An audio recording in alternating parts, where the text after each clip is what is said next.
Hey, this is Mark Henry, back again to talk to you a little bit more about the occult and paranormal. Well, today I'm going to talk a little bit about a specific case of the paranormal. It was one that really interested me. I came across this watching the show Paranormal Witness, Season 4, I want to say Episode 7. It's called Demon House. So I'm going to talk to you a little bit about the details of this particular case and my involvement in it. So, I saw this maybe a year, no, 3 months ago, somewhere a little more than a year, because we're now into December.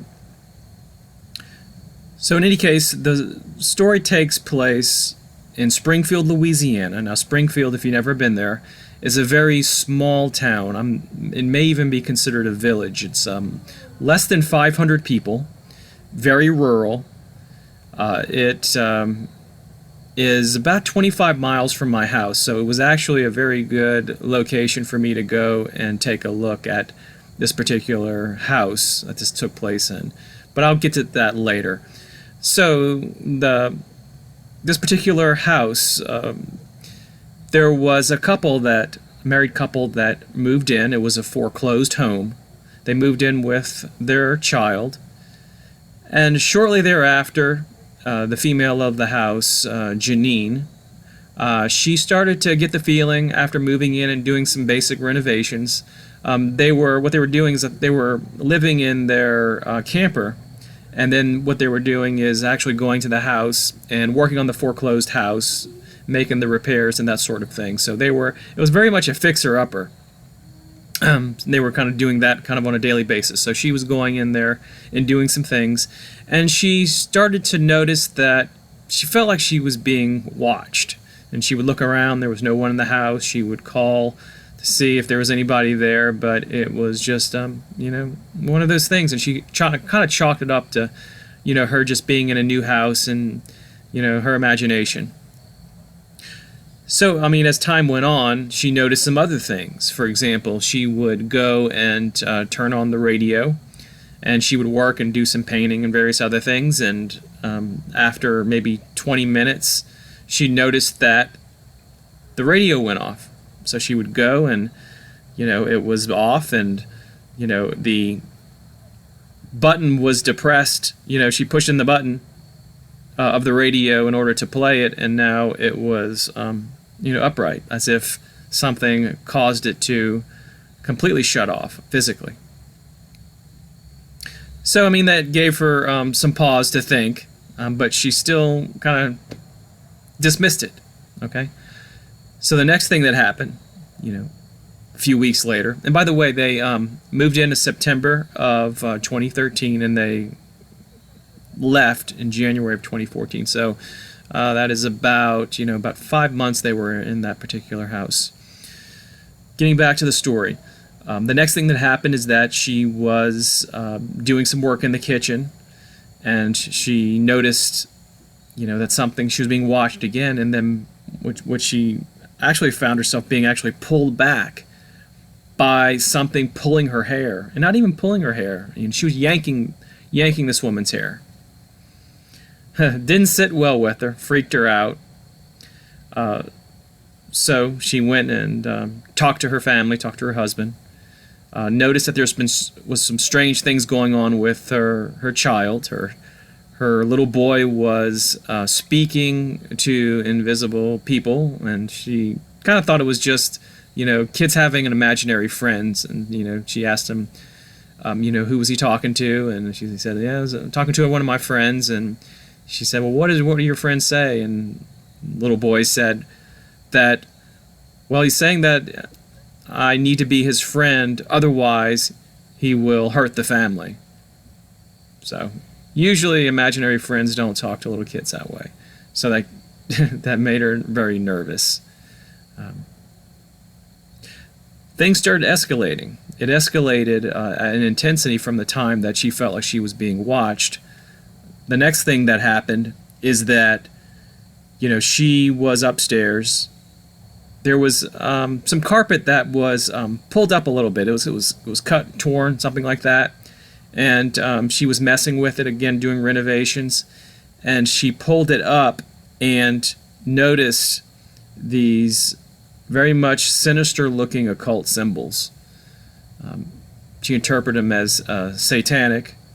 She felt that it was quite, coincidence all this was happening, and that, she came across these very elaborate markings that it looked like someone went to great detail, great effort, and great time to create. So she went ahead and called the minister. At this time, he came and blessed the house and tried to get rid of whatever was in there. Her behavior kind of went down south because she, according to the reports, was partially possessed. She was kind of out of control. She was moving erratically. She was making some of the sounds that you would consider in some of these movies regarding possession. So things were not going well for this family, not at all. Priests had to come in and do a deliverance ministry on her to kind of deliver her from the demon that was inside of her, bless the house, and shortly thereafter, they decided to move. They just had too much. They had too much negative experience from the house, and they decided to leave. And I can't blame them. So they left in January of 2014. So fast forward, a couple of years later, that's when I start to see the television show on Paranormal Witness about this. And I said, hey, that's not far from me. I'll go and check it out. So this was my second trip to Springfield. Springfield, if you're someone who is very sensitive to energy, it feels unusual. I haven't really felt a town feel like this. Now, explanations about what that is, some people speculate that every town and city has an atmosphere, has almost like a spirit attached to it that gives it that particular feeling. Now, Springfield itself, when I experience it, when I go off the interstate and go into this little rural community, I know that I feel this intensity build up inside of me, and it's not anxiety, it's not anything else. I check my feelings before I actually go in, and it's this I don't know. Like I said, it's this intensity, and I know that my concentration. It's very hard to keep my concentration. It's almost like there's inattention, very distractible when I enter this community. Now you drive in to Springfield, and Springfield's known for not only this particular case, but of some urban legends and things which I might get into another video that revolve around the occult. In any case, you go into this community, very rural, like I said. Some places in Springfield look like they're still from the 50s. Very small country stores. You go down to these roads, and some of it's very maze-like. It's very easy that if you don't know where you're going, to get lost. So I actually had a little bit of a hard time finding this particular house. I had to go street after street, down country road in order to find it. And so what I did was I kind of didn't go inside. Of course, I didn't have permission, and I'm not going to get a break-in and entering charge or anything like that. There was no one home, so I parked along the side of the property, and I kind of sat there, got out, walked around, took some breaths, tried to meditate and try to see if I could connect with something inside the house. And I did connect with something kind of unfriendly. But that was pretty much what I came to do. I saw the house. I actually have a picture. It's going to be in this video if you didn't see it when it first played in the beginning. But that's the house. I took a picture of it for y'all.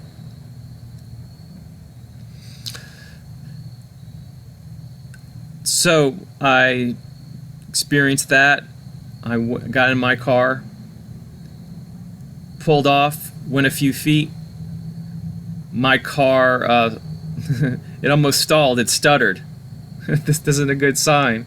My car was in perfect condition when I drove into this neighborhood, and drove a little bit, and it still kind of acted like it was going to kill. Drove. Thank God I got off that street, turned left, started to get out of this neighborhood. It is in kind of like a subdivision, doesn't have a name, but it's a kind of fairly nice house. So as I was driving more, I was driving north, all of a sudden my GPS went out. That wasn't cool, because like I said, this is like a maze. So trying to find your way through these country roads back to the interstate was quite a bit of time. I want to say it was probably 10 miles deep in the woods and very country roads in order before you actually got to civilization. In any case, what I had to do, because I was getting very lost, pulled over, kind of centered myself, talked to my guides, tried to connect with my memories about getting there so I can backtrack. So did that, eventually got back to the interstate, and I went home. So that is my experience with the Springfield Demon House, as it is called by Paranormal Witness. And of course, I do my research. I went and explored Paranormal Witness. What is it as a show? What do people say about it? And what do the producers say about it?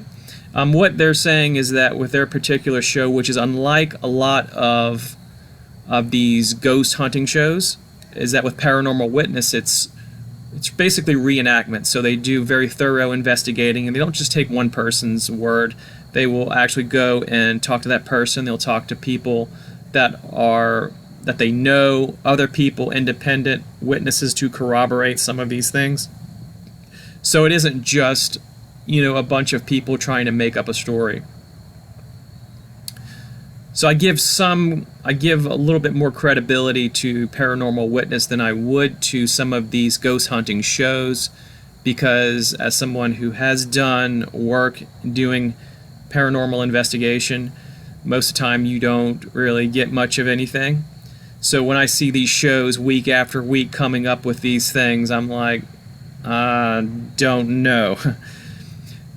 They can recreate some of this in order just to get viewers, in order to have something to produce. It takes money to do these TV shows. I suspect that 90% of the ghost hunting shows is complete, fabrication. Or if it's not fabrication, it's just, I got a feeling. Well, okay. In any case, I don't want to get too far off into that. That is the Demon House in Springfield. And thank you, and I will talk to you all later. Oh yeah, please subscribe and like. If you're interested in checking out my Patreon, please do so. I just posted some videos on advanced money magic. I've posted a video on specifics of evocation, so you'll have a chance to engage in exclusive content if you are a subscriber, or if you just want to donate $1 or whatever. That's fine. I appreciate all the support from my viewers, and thank you very much, and I hope to see you soon.